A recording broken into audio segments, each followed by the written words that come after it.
sebagai pribadi saya hari ini mencalonkan di Batu. Kenapa? Hakikat berpartai itu kan pengen, artinya untuk mendapatkan kekuasaan. Kekuasaan berakhir, tujuan akhirnya adalah untuk membangun kesejahteraan. Maka pikiran besar saya adalah bagaimana kami ini bisa mensinergikan. Nah, gitu toh, tiga sosok pemimpin di Malang Raya ini menjadi satu kesatuan yang bagus. Karena membangun Malang ini tidak bisa ego sektoral. Malang, Kabupaten, Kota Malang dan Kota Batu. Pada saat pemimpinnya ini sevisi sepandangan, gitu ya, punya alur pikir yang sama, saya pikir kan bagaimana membangun kebersamaan Malang Raya ini akan cepat. Hai Tribuners, kembali lagi bersama saya Budi Akbar di acara Malang Live, Mata Lokal Memilih.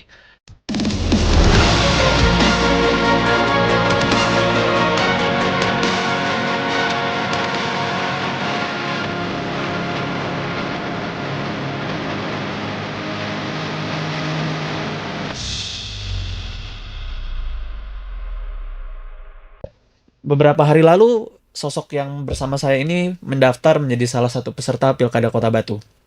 Beliau punya pengalaman lebih dari 20 tahun di pemerintahan. Bersama saya, Bapak Dr. Andes Haji Didi Gatot Subroto, SHMH atau biasa dipanggil Pak Didi. Selamat datang Pak Didi di sini. Selamat datang di kantor Surya Malang. Assalamualaikum warahmatullahi wabarakatuh. Waalaikumsalam warahmatullahi wabarakatuh. Pak Didi, sebelum kita mulai lebih jauh, sebenarnya siapa Pak Didi ini? Karena orang taunya ketika nyari di googling, Pak Didi adalah Wakil Bupati Kabupaten Malang, begitu. Kok ujuk-ujuk mau ke Batu nih Pak? Nah, itu mantiknya seperti itu Pak. Satu yang mungkin saya perkenalkan ya. Saya lengkapnya Didi Gatot Subroto. Tempat tinggal saya di Singosari, tempatnya di Tunjung Tirto. Ya kebetulan saya mulai muda itu menjadi aktivis. Ya mulai dari SMA itu aktif di OSIS, kemudian masuk di perguruan tinggi juga aktif di lembaga-lembaga kemahasiswaan dari situ. Nah, alhamdulillah kok pada saatnya diberikan kesempatan kan gitu lah, diberikan kesempatan menjadi kepala desa.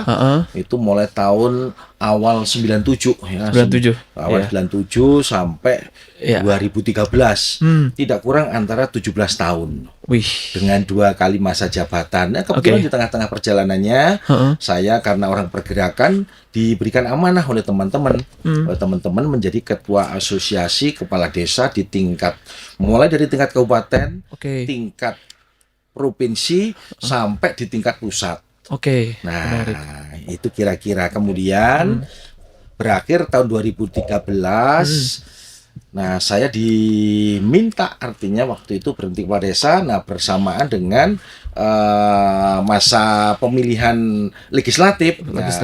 Akhirnya dari berbagai teman-teman yang mengajak kami, akhirnya waktu itu saya memberikan keputusan memilih melalui jalur Partai Demokrasi Indonesia Perjuangan atau dikenal dengan PDI Perjuangan. Nah, akhirnya saya masuk pada kontestasi Pileg. Alhamdulillah yang pertama 2014, 2019 saya terpilih.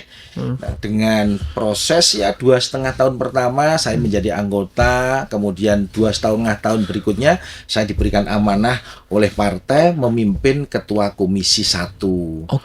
Nah, itu kemudian berakhir 2019, proses politik berlangsung kembali, pemilihan.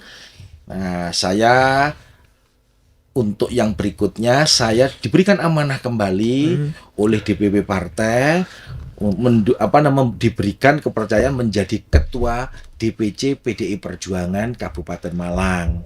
Mulai tahun 2019, insya Allah sampai sekarang. Dan 2019 saya terpilih kembali untuk DPR yang kedua.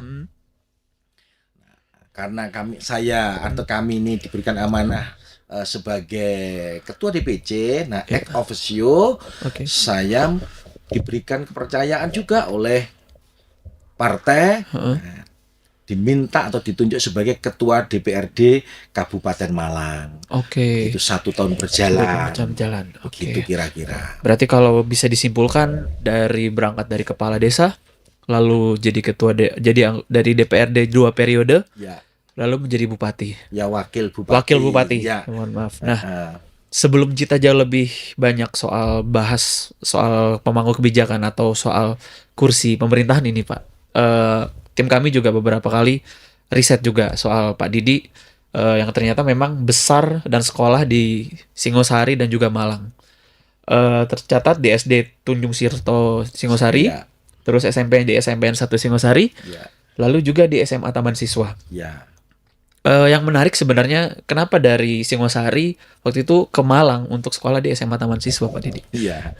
Ya, sebenarnya pada waktu itu kan gini, saya mulai dari SD, SMP, kemudian mengambil SMA, ya pilihan saja. Oh, pilihan saja. Ya pilihan saja. SMA, Taman Siswa, satu diantaranya kan di sana ada sesuatu kelebihan. Apa, Ada Pak? satu kelebihan diantaranya adalah bagaimana di sana ada pendidikan budi pekerti yang sebenarnya yang cukup luar biasa. Di zaman itu ya, Pak Ya, ya? di zaman itu ada Oke. pendidikan budi pekerti yang tidak diberikan di sekolah-sekolah lain. Oke. Nah, itu kira-kira sehingga orang tua waktu itu memberikan pilihan udah di Taman Siswa. Nah, Oke. kira-kira seperti itu. Nah, memang Taman Siswa kan belakangan SMA-nya cukup terpuruk ya, Pak Didi ya. Tanggapan jenengan soal ini bagaimana, Pak Didi? Ya tentunya karena satu turunnya sekolah-sekolah swasta itu kan dibarengi dengan angka natalitas. Oke. Yang pertama itu, yang kedua, pemerintah juga hari ini utamanya pemerintah sekarang banyak mendirikan sekolah-sekolah negeri. Oh, zaman itu nggak banyak sekolah negeri. Tidak banyak. Oke. Tidak banyak. Ada sekarang SMA, kemudian SMK. Nah, sementara angka kelahirannya Oke. Nggak begitu tinggi. Angka kelahirannya ini berhasil pemerintah mampu menekan angka kelahiran, angka natalitas. Oke. Ini juga terjadi di seluruh SD sekarang. Oke. Hampir semua SD itu kan jumlah siswanya tidak terlalu banyak. Iya, Maka iya. ini kan menjadi problem bersama yang ke depan harus dicarikan solusi. Oke. Bagaimana kependidikan kita itu ya ini harus bisa secemerlang dulu, Iya, sehingga high cost Iya. cost terkait perawatan, bagaimana pembiayaan sekolah, kemudian guru dan Iya, proses. iya. Kalau pembelajaran sebenarnya aktif, lebih bagus. Oke. Tetapi kan high cost-nya menjadi lebih besar. Oke. Nah, dari lulus kuliah itu lanjut ke UMM, ambil ilmu kesejahteraan sosial, Ya. Pak Didi. Nah, dari situ sebenarnya jiwa-jiwa aktivis Pak Didi jalan juga ya. Ya. Dulu sempat bergabung sama apa aja, Pak Didi, Ya, kegiatannya? saya mulai di HMJ, Oke. mulai di Senat, kan Oke. begitu. Kemudian dengan organisasi-organisasi sosial lainnya di Oke. luar, kan Oke. gitu. Nah, kalau misalnya ilmu kesejahteraan sosial sebenarnya yang dulu dipelajari sama yang saat ini Pak Didi menjabat atau sehari-hari untuk pekerjaannya memang ada hubungannya atau tidak, Pak? Ya, yang namanya kesejahteraan itu kan sebenarnya bagaimana kita memberikan apa ya sebenarnya kita bisa menciptakan atau membuat ruang-ruang membuat orang itu nyaman. Oke. Bagaimana membuat orang itu nyaman? Ya tentunya banyak teori. Nah, bagaimana ternyata setelah masuk di eksekutif, Oke. nah, ini bisa kita eksekusi. Oke, menarik. Karena kesejahteraan sosial kan memang instrumennya banyak ya, Pak ya. Ya. Panjang sekali gitu. Kita bicara sosial, agama, budaya, kesenjangan juga seperti itu. Ya. Nah, untuk lebih lanjutnya sebenarnya dari yang Pak Didi pelajari, lalu yang sampai hari ini Pak Didi terapkan dalam kepemerintahan, berapa banyak sebenarnya berapa persen gitu Pak yang teraplikasi di pekerjaan sekarang gitu? Kalau seperti Sebenarnya ya hampir seluruh berseluruh. komponen kehidupan ini berakhir pada yang namanya kesejahteraan. Oke. Maka ya seluruh komponen kehidupan itu kan berakhir yang namanya sejahtera. Artinya sejahtera termasuk pada sisi spiritual. Spiritual itu di saat kita sudah bisa menghambakan diri kepada Tuhan dengan sebaik-baiknya, ada rasa nyaman pada diri kita bahwa sebenarnya kita kan sudah sampai di sana kalau menurut saya. Hampir semuanya. Berarti bukan cuma masalah fisik juga tapi spiritual juga. Iya. Ya? Sampai semua faktor itu jalan gitu. Iya. Nah, kita bicara masuk lagi soal pencalonan Pak Didi dari Bupati Malang ke Kota Batu nih. Ya. Nah, pendekatan yang diambil oleh Pak Didi kan lumayan cukup, dari Bupati ke Wali Kota yang dua daerahnya mungkin berbeda. Apa alasan utama Pak Didi tidak mencalonkan lagi di kabupaten, malah mencalonkannya di Kota Batu? Ya. Satu sebenarnya kan kalau ini kan panggilan. Panggilan. Ya kebetulan saya ini pernah ikut kontestasi juga di Batu pada tahun 2012. Nah, bersama-sama dengan waktu itu kontestasi wakil wali kota. Alhamdulillah waktu itu artinya yang mendapatkan rekomendasi adalah Mas Punjul. Nah, Mas Punjul masuk di sana, saya masih belum berkesempatan. Nah, saya diberikan kesempatan masuk masih kepala desa sampai 2014. Nah, 2014 saya baru bergabung secara resmi di partai, artinya masuk di fraksi PDI Perjuangan. Nah, bersamaan dengan itu, hari ini kan Batu itu kan pemerintahannya itu kan sudah berakhir, Bu Dewanti. Kebetulan Bu Dewanti karena beliau hari ini sudah terpilih gitu ya, menjadi anggota DPRD provinsi. Nah, ruang dan peluang itu ada. Saya karena menjadi bagian orang Batu, saya itu juga walaupun sebagai wakil bupati, saya itu menjadi bagian warga Batu. Saya punya rumah di Batu, artinya mulai tahun 2004 sampai sekarang, tepatnya di Desa Bulukerto, Kecamatan Bumi Aji, yaitu menjadi bagian panggilan, menjadi panggilan nurani.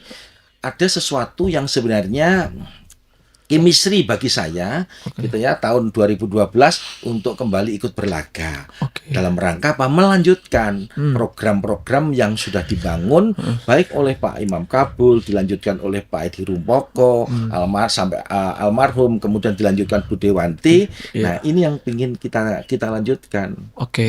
Nah, terkait bicara Pak Edi Rumpoko dan Bu Dewanti Rumpoko, apakah Bapak itu nanti ketika mencalonkan bupati itu coba menghapus bayang-bayang dari keluarga Rumpoko ini, dari Pak Edi almarhum maupun Bu Dewanti, atau seperti apa sebenarnya, Pak? Ya, kebetulan saya itu dengan Pak Edi Rumpoko, dengan keluarga itu dekat. Sejak beliau menjabat atau bahkan sebelum beliau menjabat, saya itu menjadi bagian satu keluarga besar melalui keluarga pemuda Pancasila. Nah, maka apa yang harus kami lakukan ke depan? Membangun komunikasi yang bagus.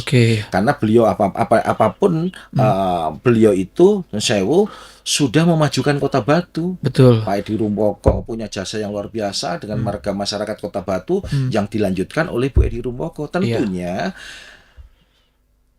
masih banyak mungkin hal-hal yang dimungkinkan menurut pikiran-pikiran beliau gitu ya, yang memang waktu itu karena terbatasnya waktu ada program-program yang belum terselesaikan. Ya tentunya kami harus bisa membangun komunikasi pada saat itu positif dan sesuai dengan kebutuhan saat ini, kita lanjutkan dong. Nah, tetapi kalau dimungkinkan itu baik, tetapi situasi kondisi hari ini tidak memungkinkan, nah ya tentunya kita lipstick bagaimana keinginan-keinginan beliau itu tetap tersampaikan, tentunya dengan cara-cara saat ini yang mungkin bisa saya lakukan, kan begitu.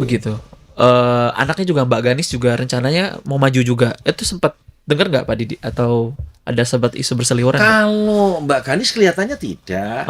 Insya Allah tidak. Beliaunya kan sudah terpilih juga sebagai anggota DPR. Maka itu menjadi mitra bagi kami, supporting di saat katakanlah saya nanti bisa mendapatkan rekomendasi dari DPP partai.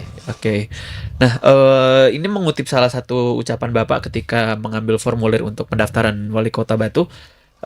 Pak Didi bilang warga Batu harus merasakan pertumbuhan perkembangan kepariwisataan namun tidak meninggalkan sektor pertanian masyarakat Kota Batu. Ini yang harus segera dilakukan. Ya. Nah, bisa dielaborasi lagi nggak Pak? Sebenarnya masyarakat Batu ini indikatornya sudah maju pariwisata dan pertaniannya, atau jalan di tempat, atau seperti apa?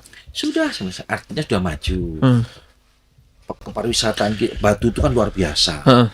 Artinya hari ini dalam 1 tahun itu sudah berapa? Ada 4 juta kalau nggak salah itu wisatawan yang masuk Kota Batu. Tetapi bagaimana warga masyarakat secara keseluruhan harus bisa menikmati, harus bisa menikmati atas jumlah wisatawan yang masuk ke Kota Batu. Oke. Nah, itu yang pertama. Yang kedua, kenapa tidak harus bisa meninggalkan sektor pertanian? Di sana ada banyak hotel. Oke. Di sana ada banyak franchise pedagang-pedagang semuanya. F&B ya Pak ya. Nah, maka apa yang harus dilakukan? Membangun sebuah sinergisitas. Bagaimana hotel, bagaimana pertukuan, bagaimana pedagang-pedagang ini semuanya. Nah, bisa menampung hasil pertanian warga masyarakat Batu, mulai dari buahnya, sayurnya, dan komoditi yang lainnya, sehingga itu bisa dinikmati. Satu sisi mendekatkan pasar, dengan harapan pada saat pasar itu dekat, petaninya penghasilnya meningkat. Demikian pula dengan petani-petani bunga. Petani bunga ya, Nah, itu yang kan banyak banget di Batu Pak. Maka bagaimana petani-petani bunga ini, gitu ya, bunganya tidak hanya dieksplor, tetapi bagaimana bunga ini diminati dan dibeli. Oke. Nah, oleh siapa? Oleh wisatawan. Setelah wisatawan itu masuk pada tempat-tempat pariwisata, maka mereka diberikan kesempatan pulang bisa membawa oleh-oleh wujudnya sayur mayur, kemudian bumi bunga, gitu ya, kan begitu. Iya, Demikian pula dengan hotel-hotel yang ada di sana. Bagaimana hotel-hotel itu kebutuhan-kebutuhan dasar dalam, nah ini bisa disuplai oleh hasil pertanian Kota Batu, mulai dari sayurnya, buahnya, kan begitu. Baru kekurangan-kekurangannya diambilkan dari luar. Oke, berarti yang utama prioritas masyarakat Batu dulu hasilnya untuk support pariwisata, berarti ya Pak. Betul. Nah, kalau bicara ngomong kontestasi politik nih Pak, menurut Pak Didi, siapa saingan terberat Pak Didi untuk pencalonan wali kota Batu ini Pak? Ya, saya pikir kalau persaingan semuanya berat. Semuanya berat ya Pak? Semuanya berat. Nah, udah, semuanya hari ini dilakukan dengan sepenuh hati, penuh sebuah keyakinan. Nah, tentunya tidak boleh lupa ikhtiar dan berdoa. Ikhtiar dan berdoa, ya, utamanya itu ya Pak ya. Nah, untuk dukungan sebenarnya kan ini masih menunggu proses rekomendasi dari PDIP Pak. Apakah Pak Didi tetap misal kan nama Pak Didi punya elektabilitas juga untuk di Kota Batu seperti itu. Misalnya ada dukungan di luar dari eksternal PDIP, apakah Pak Didi terbuka atau tetap menunggu rekomendasi dari PDIP? Satu, tugas kami hari ini tetap komunikasi. Komunikasi artinya sebagai bakal calon itu tidak boleh meninggalkan partai. Pertama yang harus kami lakukan adalah komunikasi dengan internal dulu dengan partai.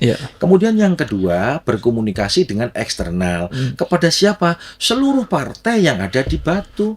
Hari ini kalau di Batu itu, mohon maaf, yang berkesempatan untuk mencalonkan bisa PKB punya 6 kursi, PDI 6 kursi, tetapi pimpinan sekarang didapatkan oleh teman-teman PKB karena ada selisih sedikit. Kemudian yang kedua, yang ketiga kita punya Golkar, sahabat-sahabat Golkar, ada Gerindra, ada Nasdem dan Demokrat. Termasuk PKS. Nah, maka secara keseluruhan kewajiban kami komunikasi. Jalinan komunikasi ini di dalam rangka untuk memperkuat dukungan. Nah, besar harapan kami bagaimana kan begitu toh partai-partai yang di luar PDI Perjuangan nanti bisa berkoalisi dengan kami sehingga pada saat kita bisa bergabung enak untuk membangunnya. Karena semuanya dalam sinergitas yang sama gitu ya Pak ya.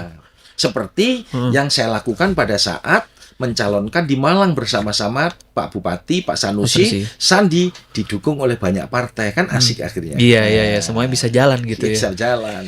Nah, tanggapan kan Pak Didi ini maju di Kota Batu. Tanggapan Pak Sanusi soal Pak Didi nyalon di Batu gimana nih Pak? Kami berdua ini kan sudah mengaku sebagai kakak adik, Oke. maka kita harus saling memberikan support. Oke. Dalam kapasitas saya sebagai ketua DPC, saya tetap bagaimana harus memenangkan PDI Perjuangan di Kabupaten Malang, bisa duduk sebagai pemimpin eksekutifnya, bisa Oke. memenangkan Kabupaten Malang. Siapapun nanti yang akan direkomendasi oleh DPP partai.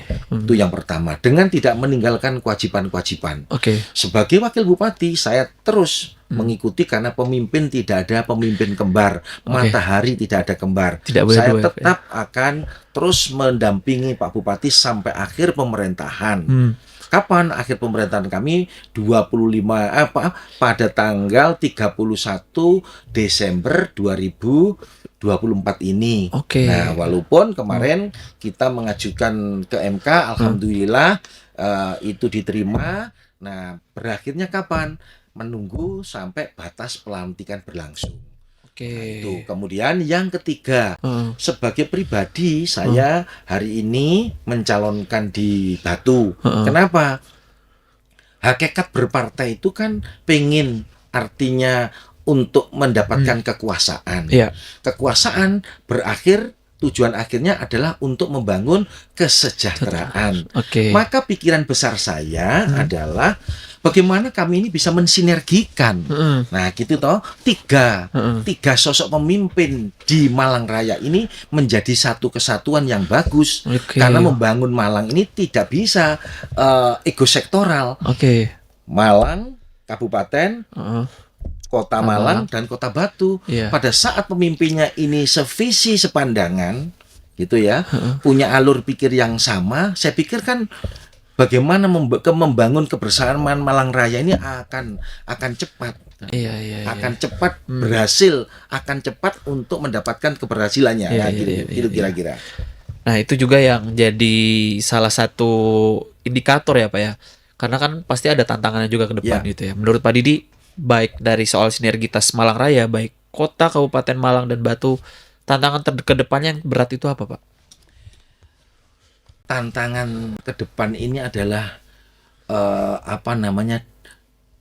pertumbuhan dan perkembangan digitalisasi. Oke. Ini yang paling berat. Maka kita dituntut untuk melakukan itu. Artinya melakukan percepatan. Pertama ke dalam diri sendiri. Nah, pemimpin ke depan ini harus paham melek dengan digital. Oke. Kalau tidak, pasti kita akan ketinggalan. Nah, karena melalui digital itu kita bisa melakukan percepatan dari semua aspek pemerintahan. Kita bisa jauh tetapi menjadi dekat. Dekat menjadi jauh. Jauh. Itu sebenarnya digital kuncinya. Digital Itu yang kuncinya. pertama. Yang kedua, yang paling utama lagi adalah tantangan adalah mengendalikan hawa nafsu. Mengendalikan hawa nafsu. Kenapa tuh, Iya, Pak? itu tantangan yang paling utama. Oke. Pemimpin itu terkadang seringkali kita kan manusia. Iya. Manusia. Di saat sudah terpilih, maka mohon maaf, manusianya muncul, Oke. pengen selalu dilayani. Oke. Itu yang tidak boleh. Kita itu menjadi pelayan masyarakat. Maka apa yang harus kita lakukan? Ya, tentunya bekerja Oke. dengan ikhlas, bekerja dengan sungguh-sungguh. Masyarakat adalah menjadi masyarakat itu adalah satu hal yang utama ya daripada pribadi dan keluarga. Oke, menarik. Ini bukan cuma untuk dari sekedar calon-calon saja, tapi yang jadi pemimpin pun harus punya etika seperti itu ya. Harus. Kalau tidak, wah, ini kita sekarang mohon maaf, Iya. sebagai pelayan tidak bisa kita duduk di kantor, tidak boleh. Iya. Maka bagaimana kita harus sering terjun di masyarakat, turun Oke. di masyarakat, ketemu masyarakat, kemudian memahami keinginan-keinginan masyarakat. Nah, sehingga melalui kita bisa paham dengan keinginan masyarakat, insya Allah gitu ya. Ya, kepemimpinan kita ini bisa diterima kan Oke. gitu.